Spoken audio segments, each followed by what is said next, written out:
Welcome to Not Milk Never Milk. Subscribe if you're lactose intolerant. You start right away.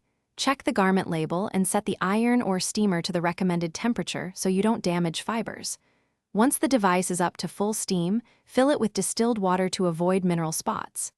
Make sure the garment lies flat on the board. Place a thin towel that's slightly damp over the crease. This protects the fabric and concentrates steam. Do this now so the actual pressing step can be effective and safe. You'll use steam plus controlled pressure. Position the iron on top of the damp towel over the crease and apply 4 to 6 short steam bursts to saturate that area. Then press, hold the iron firmly in place for 6 to 8 seconds without sliding, because dragging can create new lines. Once you lift, check the crease. If it's still visible, reposition the towel and repeat. This combination of moisture, heat, and timed pressure relaxes fibers and smooths the fold efficiently. You finish by letting the treated area cool flat for 2 to 3 minutes. Cooling sets the fibers so the crease won't return.